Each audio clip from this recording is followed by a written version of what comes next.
Nurse's station, Mrs. Davidson. I'm sorry. Please, will you stop? Mrs. Davidson, I need to see you.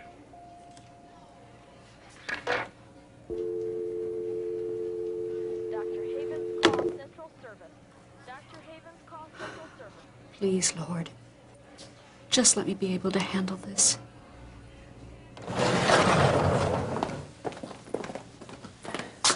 Well, hi, Mom. Have you seen Ben?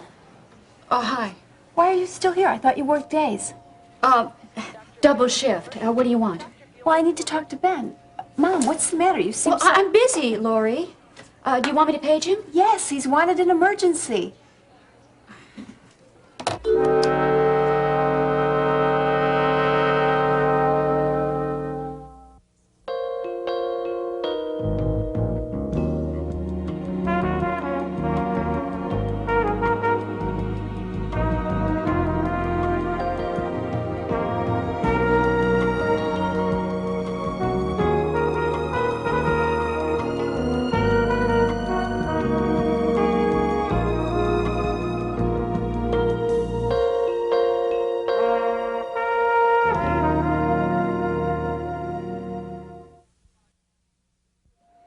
Dr. Martin, report to emergency.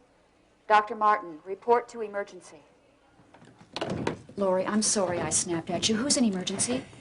Remember the band that Becky sings with? Yeah. Well, Phil Hayes, the guy who leads it, is downstairs with a split lip. Russ hit him. Oh, no. Anyway, Becky's downstairs with him, and I think I better wait down there with her. Where did it happen? At the huddle. I'll tell you more about it later. Thanks for calling, Ben. Dr. Anderson to isolation. Dr. Anderson to isolation. You can go ahead and sit down. The doctor's on his way. You want me to take that one? It's seen better days. Sure. Thanks. Is it okay if I stay? Yes, but you might have to leave when the doctor gets here. Oh, Phil, I'm so sorry. I don't know what to say, you know. Oh, you quit saying you're sorry. It's not your fault. You can't even walk into a restaurant without getting assaulted. I could scream. Don't scream. Ross is gonna pay for this. He can't walk around like an orangutan on Quaaludes whenever he feels like it. I can't believe this. Believe it. It's still hurt? It's okay. I wish they'd hurry up. You know, maybe I'd better just cool it with the band until we get a few things to... No, sit. Okay, I'll stay. Don't give him the satisfaction. That's just what he wants. Yeah, I guess you're right. I mean, even if I look like I'm going to give in, I might as well hang it up for life, huh? I'm just sorry that you have to take the punishment for it. Oh, Ben. Hi, Becky. I thought you had sworn off emergencies. Well, you know me, anything for attention. This is a friend of mine, Phil Hayes. Ben Martin, I won't ask how you're doing. That lip pretty well speaks for itself. Here, hold still. Let me take a look at that. How you doing? I could die. Other than that, I'm just fine. Lori, do you believe this? I'm afraid so. Tracy, get me the local set with 3% xylocaine. No, wait a sec. Phil, it'd really be better if we could stitch this without an anesthetic. But it's up to you. Yeah, sure. Just give me a bullet to bite. Okay. Tracy, never mind the xylocaine. Just bring me some 5-0 chromic sutures, please. This is unreal. Lori, you saw what happened. We were just talking, and Russ just walks right up and does... Well, it doesn't take much to set him off. Yeah, but, I mean, isn't this ridiculous? My own husband, a grown man, can't even share a restaurant. It's you that he doesn't want to share. Nobody's asking him to share me. If he would just stop accusing everybody long enough to think sensibly, probably he and Phil would be great friends. Don't count on it. Lori, could you two wait outside, please? We'll be through here in a few minutes. Okay, sorry.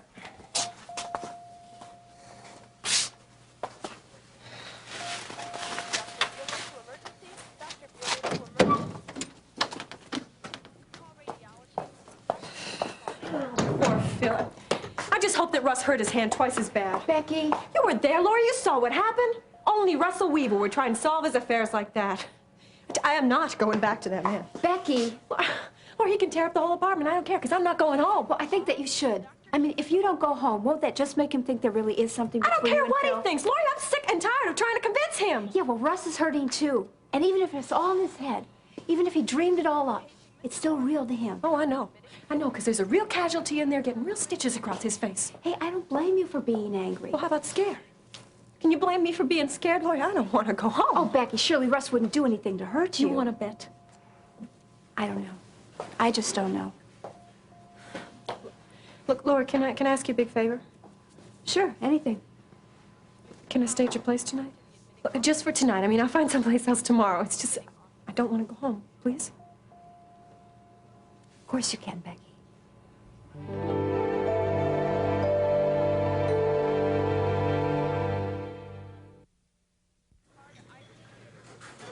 There's been another call, hasn't there? Is it so obvious? Yes. And I don't know what to do about it. I don't feel safe at home, and I don't even feel safe here at the hospital. Well, if it's any comfort, Terry, I don't think you're in any real danger. But this man obviously knows me. He knows something about me. Well, it doesn't take much to find out where someone works. Well, what does he want? Why is he doing this? Terry, I've known men like this, and I don't think you're in any real danger.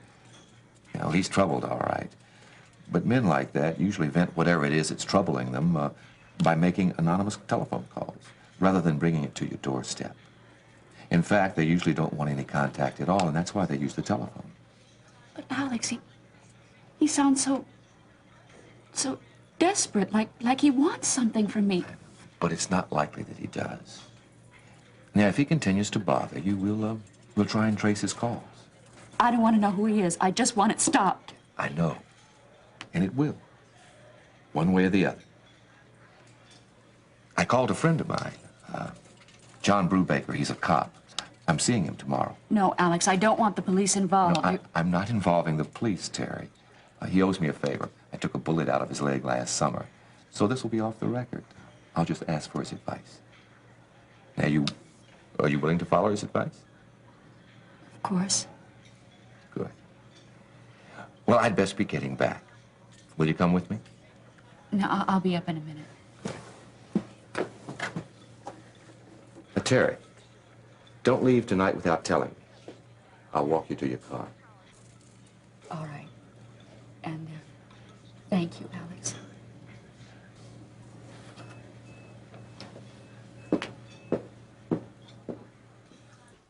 I was gonna wrap this old quilt around my lamps, but you know, it's getting kind of chilly and somebody might need it. Somebody might need that lamp, Mom. Gene, what you looking for? The nutcracker. Oh, I packed that.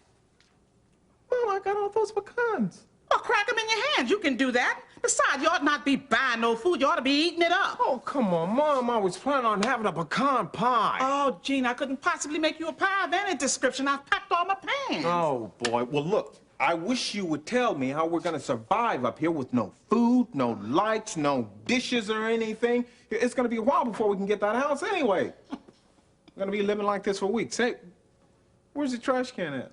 Oh, I put my figurines in that. Just grab a sack over there anyway. Oh, great. Oh, I'll get that. Hey. Oh, well, look who's here. It's Leon. Mama, how you doing? I'm just fine. Hey, brother. Hey, Leon. Hey, I see y'all doing good. Everything all packed up, ready to go. Leon, as long as you're here, would you mind explaining to Mom how long it takes for escrow to close on the house? Because she thinks we're moving next week. That's right. You are. Somebody done greased your path because I never saw escrow go so fast. You're right to get packed up. You hear that, Jane? And we don't even have the movers yet. I'll call around tomorrow, Mom. I just happen to have someone I highly recommend. What is this? Knoll Moving Van Lines. I haven't heard of them before, Leon. Yeah, you have. Spell it backwards. Knoll Moving. Leon. No spell backwards. You got a moving company, Leon? Professional movers at amateur prices. Oh, did you hear that, Gene? How much is it gonna cost us? Mom. Let's see, how many rooms in this place? That'll average out to about 900 even. Mom's already done the packing, Leon. Oh, right. 800. That's too much, Leon. Hey, we gotta come up 4 flights instead. Man, we have a freight elevator. All right, 700. Too much. You insulting me, man. Yeah, we're talking about moving 10 blocks, not to Siberia. All right, all right. I'll discount the gas and depreciation. 400. That's firm. Now, that's a gift, Mama. A real pure gift. Take it, Gene, take it.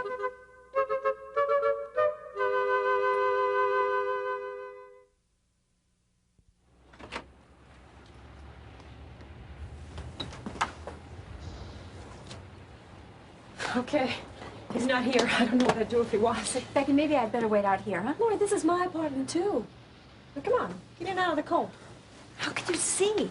I don't want to turn on a light. If he's outside, he'll see it, you know? Becky, you're being paranoid. No, I'm not.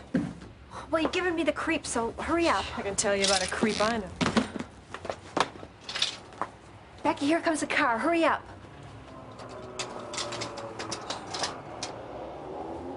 It drove on. You're okay. I think that this is everything that I need. Where do you think he is? I don't know. I don't care so long as he's not here. You know, I wish I could just throw that trophy case I got him right out the window. Becky, come on, let's go. Wait. I've got a toothbrush. Becky, forget the toothbrush. You don't need it. Becky. Oh. I'm not that thing, Becky. Come on, I can't leave Morley behind, can I? Ow! Becky, come on, let's go.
Terrible. All of Mother's furs, her jewelry, and her clothes are all gone. Well, it's very clear now. I don't think anything is very clear, and I think you'd better call the police right away instead of, what are you sitting around reading something It's for? a note from your mother. What do you mean from Mother? Well, it appears that she is our burglar. She's taken her belongings and left. Did she say anything else? Well, here. Read it for yourself. I didn't think she had it in her to do this. Mother, why is it you're always insisting on making things harder for me? That is not my intention.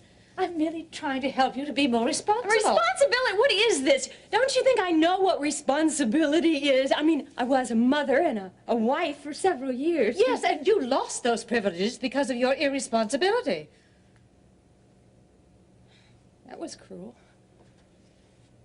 I'm sorry. I'm sorry if the truth hurts. You had better not have done what I think you just did. I did. You know, Mother, I think from here on in, I'll just make maybe a little mental note of everything that I personally want to repay you for. So just who do you think you are throwing my pills away like that? I'm your mother. Well, I don't need a mother. Your mother has done about as much good as the Tooth Fairy. All right, Daddy, it's just that I don't know if you still love me. Why, Mim, how can you think that? You shouldn't even ask the question. Well, you're divorcing Mother. Maybe you're gonna Go away from me, too. Oh, never. We're a team. You know, I've given you a job and a car. What else would you want? Did I miss something? What do you think? This is Christmas Day. You've been gone for hours. Oh, Miriam, now you're not a little girl anymore. Tell me now, when you look at my father, do you see anything other than his bank account? Yes, I see his pathetic daughter still clinging to his knees, still living in his shadow because she's unable to live on her own. Oh, wait a minute. Now, my father really loves me. Daddy, hi. You're home early. I told you to clean this mess up. Dad, I was going to. Just You do it now before you knock yourself out with that dope. Daddy, it's not dope. I just have a headache. Oh, is that the excuse you gave yourself this morning for not showing up at the office? And if you take any more of that stuff, you won't be able to find your own head. Oh, Miriam. Daddy. Oh, come on, Father. Wait. What are you going to do? Don't leave now. Don't bother coming to the office today. Do you understand that? Don't bother coming in today, tomorrow, or any other day. What? You're fired, Miriam. Have you got that? My father really loves me. And we have such a very special relationship that he would never do anything to harm it, especially not with a cheap tramp like you. Now, Miriam, I hate to be so callously businesslike about it, but your time is up. I've got Charles coming over here soon, and I certainly wouldn't want you to be around. Daddy's coming over here? On urgent business, if you get my message. I hope you realize, my friend, that I will go see Mitch Dunbar. And, matter of fact, I think right now I'll just go on over and see your sister. Excuse me, that's your half-sister, Terry. And I hope you know what you're in for if you do that. You see, my mother disowned me, and you know what I went through with that. So all you have to do is say a word to Terry or to Mitch Dunbar, and believe me, I'll make sure that Charles disowns you.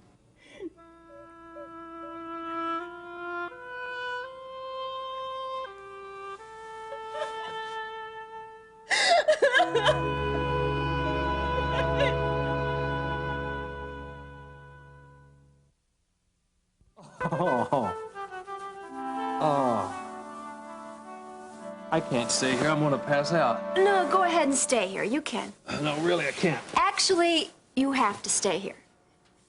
Becky's in the bedroom. She is? She was afraid to go home. That's not such a good idea, Lori. Well, I didn't have any other choice. I mean, where else could she go? To her own home, that's where. Well, she was afraid of Russ. I mean, after what happened Russ today. isn't going to hurt her. He's her husband. Lori. Well, you don't know that. He might. Becky was scared to death. Come on. Look, what does it say in here? A lot of things. What God has joined together, let no man put asunder? Russ and Becky are already asunder. I didn't do that. Well, that doesn't mean you have to encourage it. Ben, she's not safe with Russ. I didn't know what else to do. It's not right, Lori. All right. You take responsibility for her. Go tell her to leave. I will tomorrow. Oh, she's leaving tomorrow anyway. Ben, did you hear me? I said she's leaving tomorrow anyway. I hope you got my pajamas out of the bedroom. Oh, that's the main thing, isn't it? Your own inconvenience? Look, I've been through a lot more inconvenience than this, but it's been for a good purpose.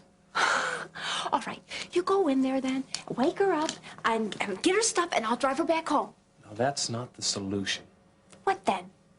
Do you want to fight all night? I don't want to fight at all. Forgive me, okay? I made a mistake. Ben, I'm sorry.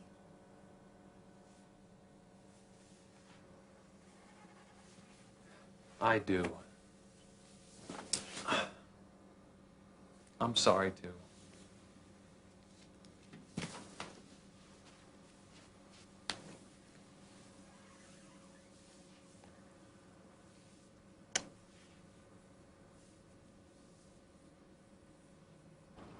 Wait a minute, maybe that's her now. Yeah, she's here. Hi. What on earth are you two doing here? Let me get your coat. Oh, thanks. We were hoping you'd know. I was beginning to worry. Alex called us and asked us to make sure that you got home safely. Oh, here I am, safe and sound. What happened? Why did Alex call? Well, I'm embarrassed to tell you. I've been getting phone calls. Obscene? No, not obscene, just, I don't know, disturbing. From the same person? Yes, a man. Now the problem is that he's calling me at work, too. He calls you at the hospital? Yes. At first I was just getting calls here at home. And that was bad enough, but now, just tonight, he called me at the hospital and he asked for me by name. Boy, I can see why Alex was concerned. What's the conversation like? Well, there isn't any conversation, really. It's always the same thing. He calls and he says, "I'm sorry," and then he hangs up. That's certainly different. Well, you see, there's really nothing for you to worry about. Terry, we weren't exactly worried, but I am glad Alex called us and told us to come over. Alex is going to ask a friend of his in the police department for advice, and I know I'll feel a lot better after that. I do appreciate you two coming over. You want us to check the house out, Terry, before we go? No, Jeff, sure. I'm sure it's all right. Well, listen, you call if you need us. Anytime. Okay, I will. And thank you again. Okay, good night. Good night.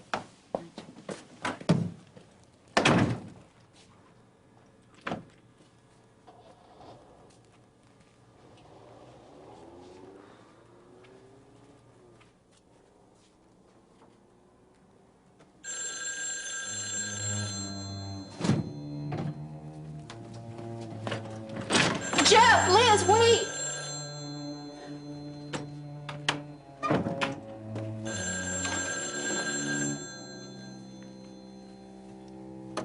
Hello? Hey, Ma? Ma? You there? Peter. Yeah, listen, I know I'm late, but I'm on my way, okay?